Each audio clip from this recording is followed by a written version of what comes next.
आज 17/2/2025 17 फरवरी 2025 मीठे बाबा के मधुर मुरली का मुख्य सार है।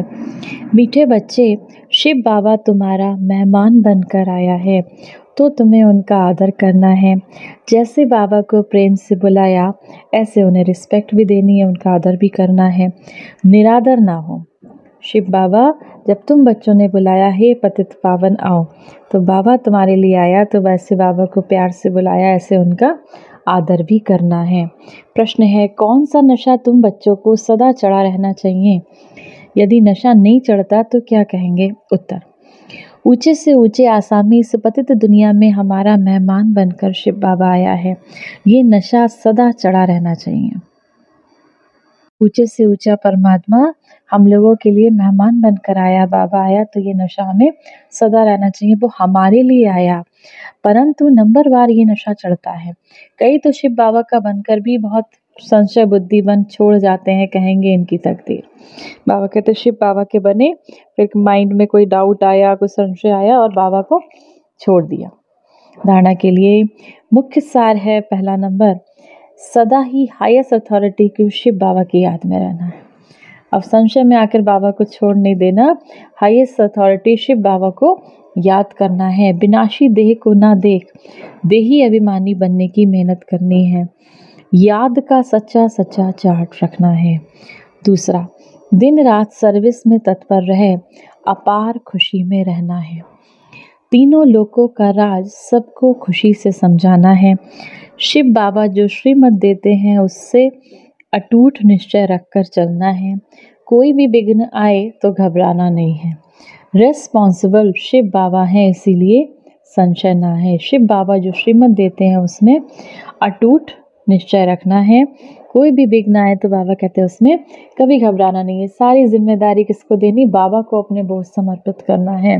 बाबा को बोझ समर्पित करना है, लेकिन साथ ही साथ बाबा की श्रीमत पर भी चलना है। वरदान है, श्रेष्ठ बेला के आधार पर सर्व प्राप्तियों के अधिकार को अनुभव करने वाले पद्मा पदम भाग्यशाली भव। जो श्रेष्ठ बेला में जन्म लेने वाले भाग्यशाली बच्चे हैं, वह कल्प पहले की टचिंग के आधार पर जन्मते ही अपनेपन का अनुभव करते हैं। वह जन्मते ही सर्व प्रॉपर्टी के अधिकारी होते हैं। जैसे बीज में सारे वृक्ष का भार सब वृक्ष का सार समाया है। जैसे बीज होता है ना, तो उसमें पूरे वृक्ष का सार समाया होता है। जब वो बीज को डालो, फिर वो बीज धीरे धीरे करके पौधा बढ़ता है, बड़ा होता है, तो सारे वृक्ष का सार एक बिना बीज के पौधा नहीं बन सकता। तो ऐसे ही नंबर 1 बेला वाली आत्माएं सर्व स्वरूप की प्राप्ति के खजाने के आते ही अनुभवी बन जाती हैं।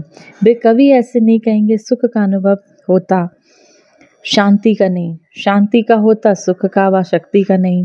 सर्व अनुभवों से संपन्न होते हैं।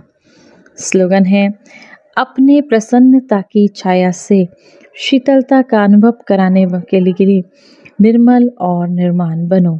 अपनी प्रसन्नता की छाया से, खुशी की लहर से शीतलता का अनुभव कराने के लिए निर्मल और निर्माण बनो। अव्यक्त इशारे, एकांत प्रिय बनो, एकता और एकाग्रता को अपनाओ। सर्व संबंध, सर्व रासनाएं एक से लेने वाला ही एकांत प्रिय हो सकता है। जब एक द्वारा सब रासनाएं प्राप्त हो सकती हैं तो अनेक तरफ जाने की आवश्यकता ही क्या है। सिर्फ एक शब्द भी याद रखो तो उसमें सारा ज्ञान आ जाता है, सारी याद भी आ जाती है, स्मृति भी आ जाती है, संबंध भी आ जाता है, स्थिति भी आ जाती है, और साथ साथ जो प्राप्ति होती है वह भी उस एक शब्द से स्पष्ट हो जाती है। एक की याद, स्थिति, एक रस, ज्ञान भी सारा एक की याद का ही मिलता है। प्राप्ति भी जो होती है वह भी एक रस होती है। इसीलिए बाबा बार बार कहते हैं, आप सारे संबंध, सर्व रासनाएं एक एकांत प्रिय हो सकता है। और सब जब एक द्वारा सारे हमको सुख मिलते हैं, जब उस परमात्मा द्वारा सारे सुख मिलते हैं, तो एक रस स्थिति, एक की याद में स्वयं को स्थिर करो। आज के मूल्य से सम्मान का अभ्यास करेंगे। मैं मास्टर सर्वशक्तिमान भाग्यवान आत्मा हूँ। 1 मिनट के लिए शक्तियों के सागर परमपिता परमात्मा शिव बाबा की याद में अपने मन, अपनी बुद्धि को स्थिर करेंगे। परमात्मा की याद में स्थिर मैं परमात्मा, स्नेह में समाई हुई आत्मा,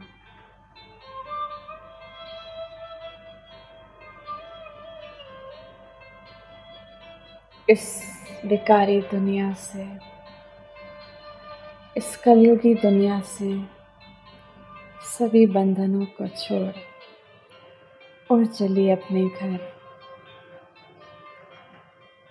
अपने स्वीट होम, परम धाम। परम धाम में शिव बाबा के समक्ष में आत्मा बाबा से आता सुख, शांति, प्रेम का प्रकाश मुझ आत्मा में निरंतर समा रहा है। मैं आत्मा निरंतर योगी बनती जा रही हूँ। मेरी सारी कमजोरियां दूर हो रही हैं। मैं आत्मा दिव्य शक्तियों से, दिव्य गुणों से भरपूर होती जा रही हूँ।